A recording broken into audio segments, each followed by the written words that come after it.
the tree of lost souls and the tree of life. The other day I was driving through Warrington when to my left I was greeted by the most amazing sight. There on a grassy verge in front of what looked like some council properties was a tree stump, probably about 4 feet high. And dangling from this tree stump was a collection of shoes and trainers. And attached to the stump was a sign that read, "Tree of Lost Souls." I drove on smiling, thinking about this amazing sight and wondering what on earth it could be about. Well, ever since I've been telling everyone I meet about this roadside sighting. Several have heard of it before and one or two have driven past it. And they too have wondered, what on earth is it about? Well, I looked a little deeper into it and found out one or two things. It first appeared on Manchester Road, Woolston in Warrington during late spring, early summer back in 2012. The creator, who has remained anonymous, wrote the Warrington Guardian explaining that this abstract piece of public art is based on a similar tree found on Princess Highway in Woodburn, New South Wales, Australia. He says he found the shoes while out dog walking in the area and decided to copy what he had seen in Australia. Over the last 18 months, the sculpture has been added to by many others, and other examples can be found all over the world.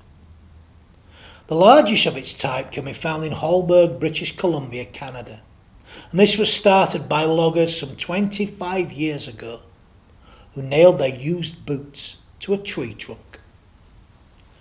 Now, I don't know if there's anything deeply symbolic in all of this. I know it made me smile and it drew it out of myself so that I connected with many other people.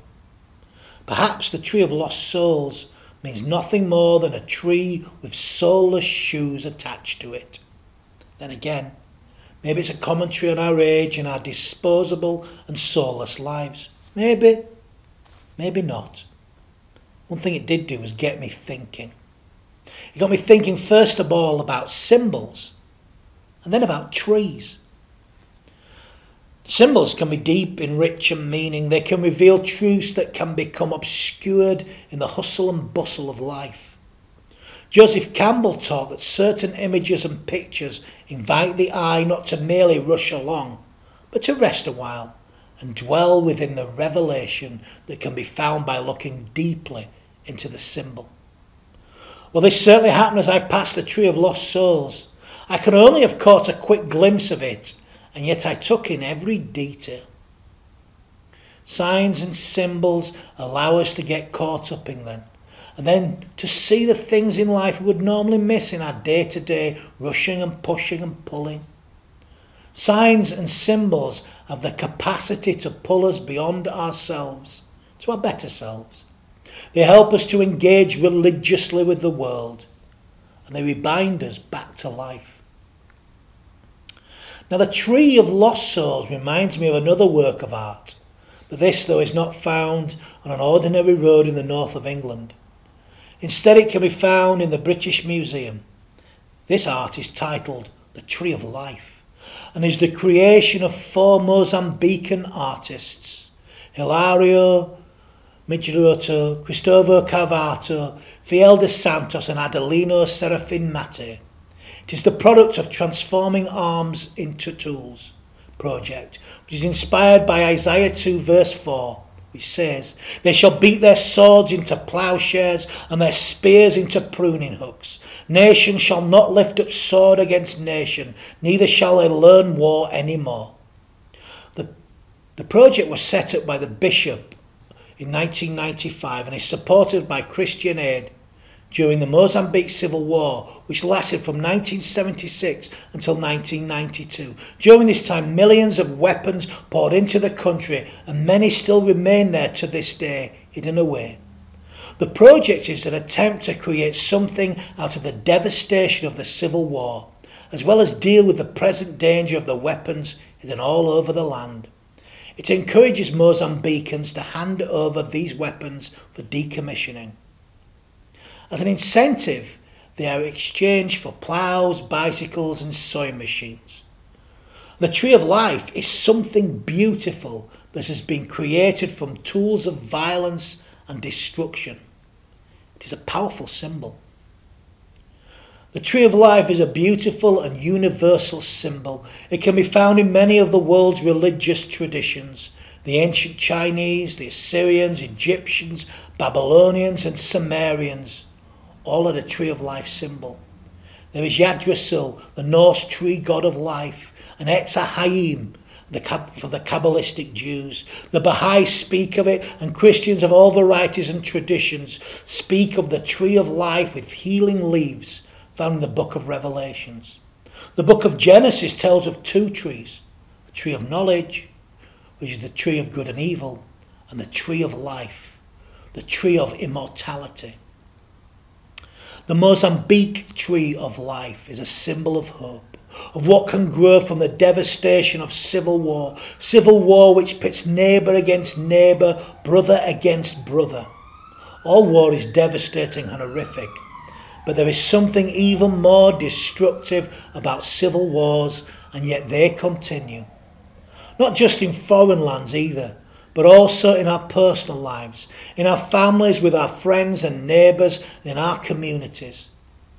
We all fail to see from time to time that we are finite leaves on the infinite tree of life. We all seemingly fall out over the most trivial of things. We never seem to learn. I live in hope though. Not necessarily optimism, but definitely hope. I see signs and symbols of hope all around me. I see them on the sides of the road in Warrington and other places too. I see them in the spring that will soon come to clear away winter, and when the tree of life will once again be in bloom. I see it in the eyes of people as they come back to life from the hell of addiction. We can all return to the tree of life, the tree of renewal, the tree of rebirth. We can all follow the path of enlightenment, for all souls and souls are welcome, even those that have been discarded. I pay homage to the trees of lost souls the world over, and the trees of life, universal. May they lead us home. May they lead us to life. I invite you now to join with me in a time of reflection. I will share with you the following meditation by Patrick Murphy, titled Some Tend the Tree of Life.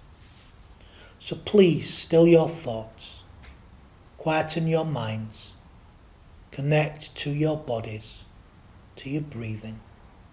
Be still.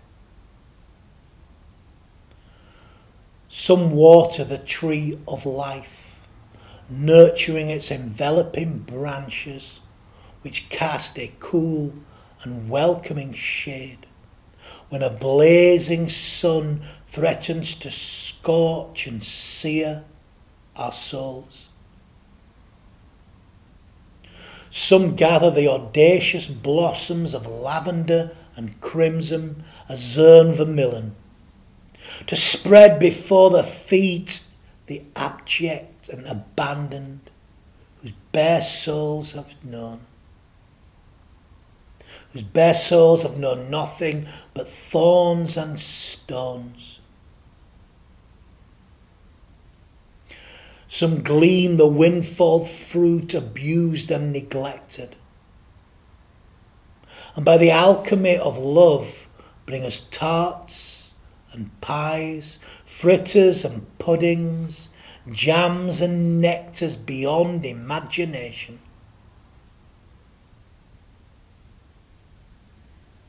Some take the inevitable autumn drop, melancholy ochre tumbling in foreboding gales, and do not smudge the sky with their funeral pyres, but turn mulch to humus and nourishment for another season.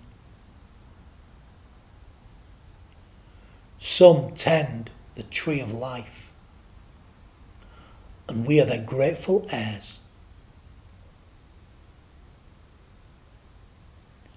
Amen.